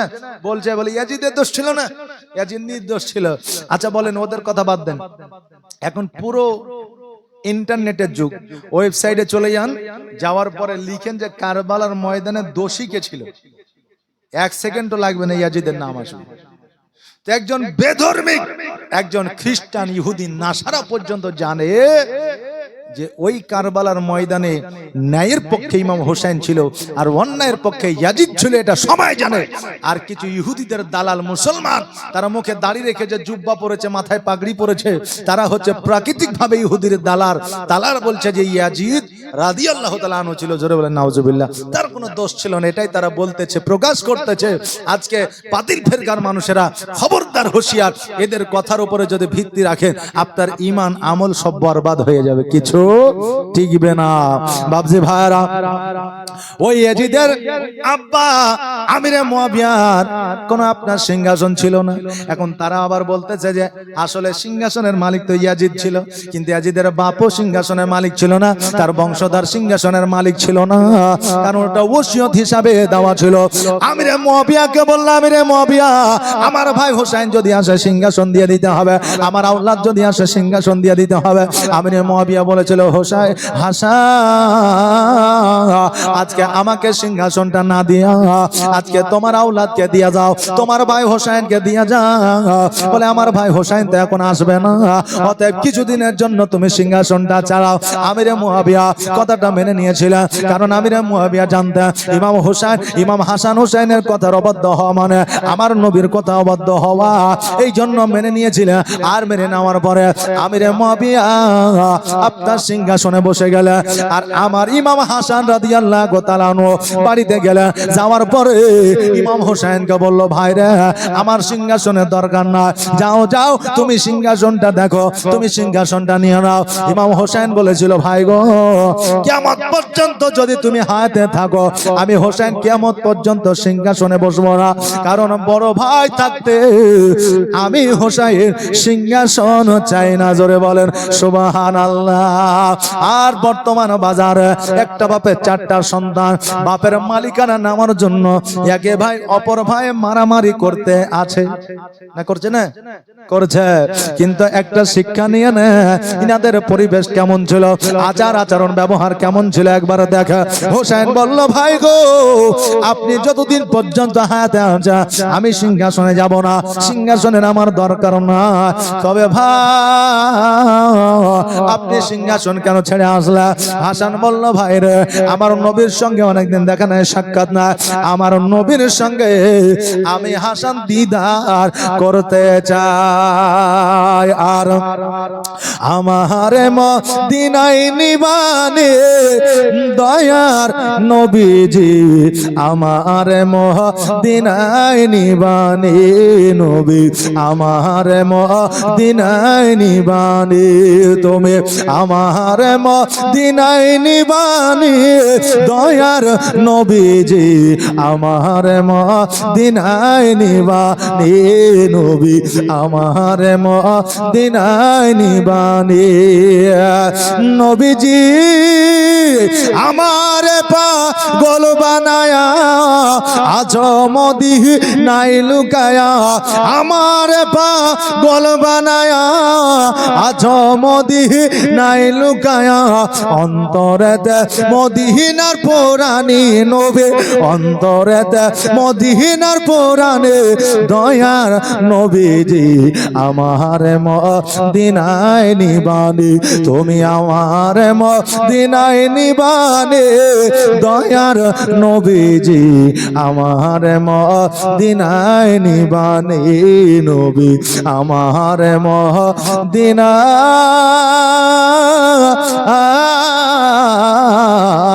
নিবানি। আল্লাহুম্মা সাল্লাল্লাহু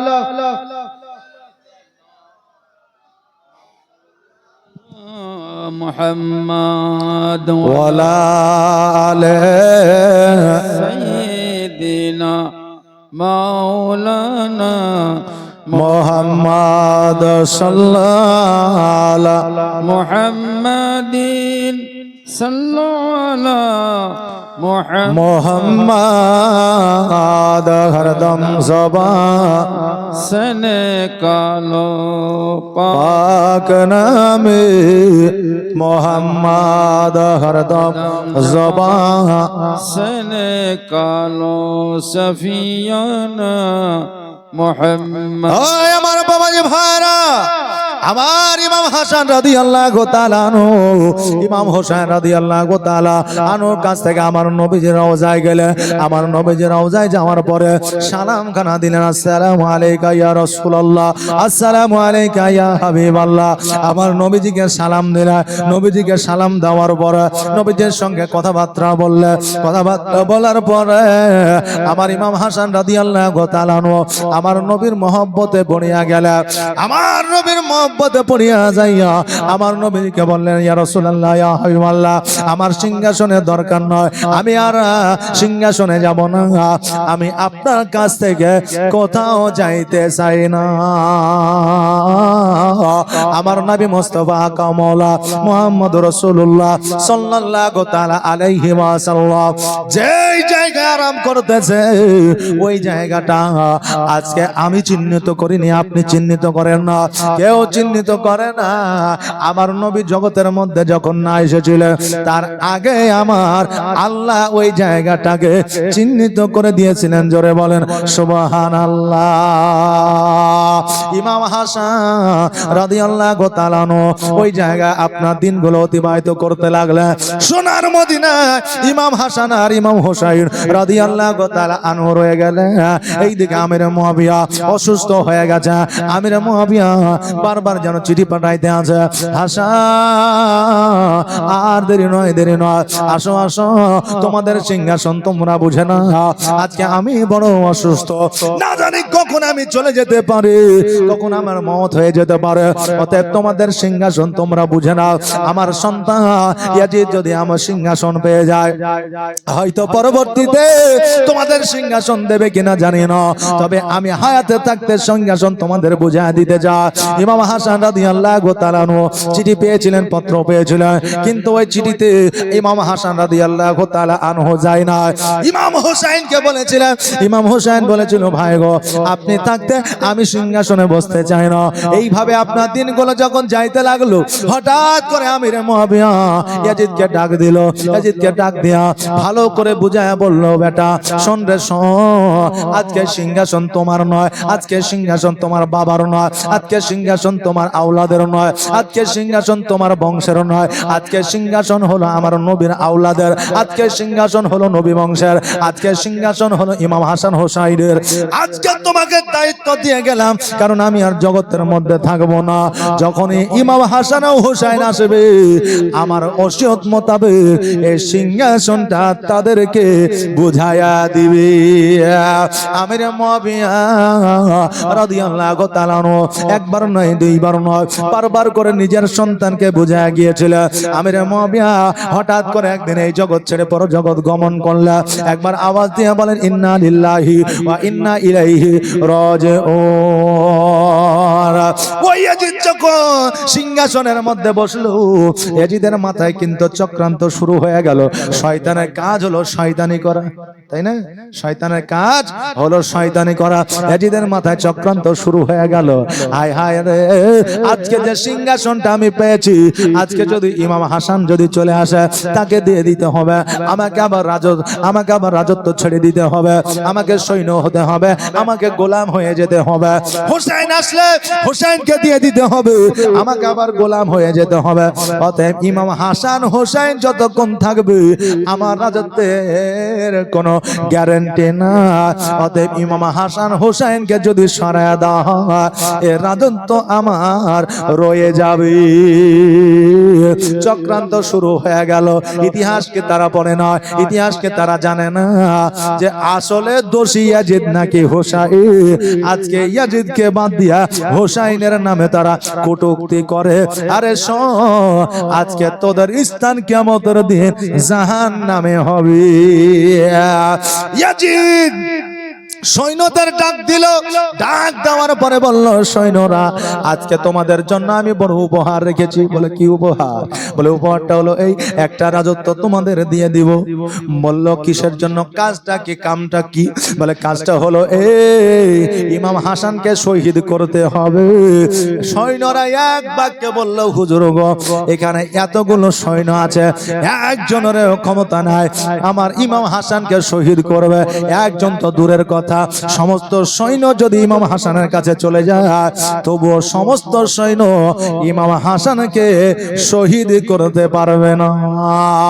ইয়াজিদ বলল কেন?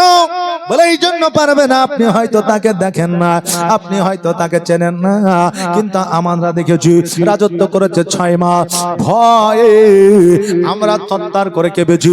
এমন চেহারা, এমন তার ক্ষমতা, এমন নুরানিময় চেহারা, আমরা ভয় করেছি তার কাছে কেমন করে যাব যুদ্ধ করতে। অতএব আমাদের দ্বারা সম্ভব নয়। ইয়াজিদ দেখলো এদের দ্বারা হবে না, চিন্তা করলো হায় রে কাকে দিয়ে মারা যায়। এবার চিন্তা করতে করতে হঠাৎ করে একজন বুদ্ধি দিল, হুজুর গো, আপনজন যদি দুশ্মন থাকে কারো ক্ষমতা নাই তাকে বাঁচানো। এই জন্য বড় বড় বুদ্ধিমানেরা বলেছে যে বাড়ির মধ্যে যদি আপনজন দুশ্মন থাকে কিয়ামত পর্যন্ত যুদ্ধ করে ওই যুদ্ধে জয়লাভ করা যাবে না, আর বাড়ির বাইরে যদি দুশ্মন থাকে ওই যুদ্ধে জয়লাভ করা যাবে। বাড়িতে যদি দুশ্মন থাকে কোনোদিন জিততে পারবেন না, কারণ বাড়ির দুশ্মন আপন জনেরা যদি দুশ্মন হয়ে যায় খুবই ভয়ঙ্কর হয়ে যায়। কথা কি বললেন? বাইরে যদি দুশ্মন হয় আপনি পারবেন, বাড়ির মধ্যেকার দুশ্মন হলে আপনি পারবেন না। ইয়াজিদকে বলল বাড়ির মধ্যে যদি কোনো দুশ্মন থাকে দেখে যদি সে মনে করে তবে পারবে, তাছাড়া ইমাম হাসানকে শহীদ করা সম্ভব নয়। বলে কাকে পাওয়া যায়, কাকে পাওয়া যায়, খোঁজাখুঁজি আরম্ভ করলো। হঠাৎ করে একজন মহিলার সন্ধান পাইল। ওই মহিলা আর অন্য কোন মহিলা নয়, ওই মহিলার নাম হলো মাইমুনা। এই মাইমুনা শব্দের অর্থ হলো ভাগ্যবতী মহিলা। এই মাইমুনা শব্দের অর্থ হলো ভাগ্যবতী মহিলা, কিন্তু এই মাইমুনা তো ভাগ্যবতী ছিল না, তার নামটাই ছিল শুধু ভাগ্যবতী। কথা বুঝলেন কিনা? তার নামটাই ছিল শুধু ভাগ্যবতী। বলবেন হুজুর কেমন করে? দেখবেন জগতের মধ্যে এমন লোক আছে জীবনে রোজা করে না কিন্তু তার নাম আবার রমজান। আছে না নাই? রোজা করে না কিন্তু নাম রমজান। তো রমজান বলে কি সে সব নাকি পাবে নাকি? যে দেখবেন পায়ে ল্যাংড়া চলতে পারে না, তার নাম আবার তুফান। নিজেই হাঁটতে পারে না, ওর নাম তুফান রেখে দিয়েছে। যে দেখবেন কারো গা গন্ধ করে, শীত আসলে 15 দিন গোসল করে না, তার নাম আবার খুশবু। কারো নাম যদি থাকে তো আবার রাগ ঝাল করেন না বাবা, জি তার নাম আবার খুশবু। বাবজি, তো নামের সঙ্গে কর্মের কোনো মিল থাকে না, থাকে থাকে না। তো এর নাম হলো মাইমুনা। মাইমুনা শব্দের অর্থ হলো ভাগ্যবতী মহিলা, ভাগ্যবতী নারী, কিন্তু এর কর্মের সঙ্গে এর নামের কোনো মিল নাই। ওই মাইমুনাকে ডাকা হলো, ডাকার পরে ইয়াজিদ বলল মাইমুনা আজকে তোমার জন্য আমি একটা অফার রেখেছি। বলে কি? বলে অফারটা হলো এই, তোমাকে একটা রাজত্ব দিয়ে দেব, একটা কাজ তোমাকে করে দিতে হবে। বলে কাজটা কি? বলো। বলে কাজটা হলো ইমাম হাসানকে যে কোনো মুহূর্তে যে কোনো ভাবে তোমাকে শহীদ করতে হবে। কারণ মাইমুনা আমার ইমাম হাসান হোসাইন রাদিয়াল্লাহু তাআলা আনহুর বাড়ির আপনার কাজের লোক ছিল। ওই মাইমুনা ইমাম হাসান হোসেনের কাছের ছিল, কারণ মাইমুনা কাজের লোক ছিল ঠিকই, মাইমুনা কোলে পিঠে করে মানুষ করেছে ঠিকই, কিন্তু মাইমুনাকে কাজের লোক ইমাম হাসান হোসেন মনে করতেন না। আগে রাখালের একটা সিস্টেম ছিল, তাই না বাবা? তো অনেক রাখাল দেখবেন এখনো পর্যন্ত ওই বাড়িতে গেলে, অর্থাৎ মুনিবের বাড়িতে গেলে এখনো সম্মান পায়। পায় কি পায় না? এখনো সম্মান পায়, কারণ তারা ওই রাখালকে রাখালের নজরে দেখতো না। তারাও মনে করতো যে এও আমার বাড়ির একজন সদস্য, হয়তো জমির ভাগ দেয়নি, টাকার ভাগ দেয়নি, সোনার ভাগ দেয়নি, তাই বলে কি আপনার সম্মান দেওয়া যায় না? নেওয়া যায় না? নেওয়া যায়, কারণ ভাগ দিলেই যে শুধু সে সদস্য হয় তা নয়। অনেক পরিবার আছে তারা মনে করে রাখাল হইলেও আমার বাড়ির একজন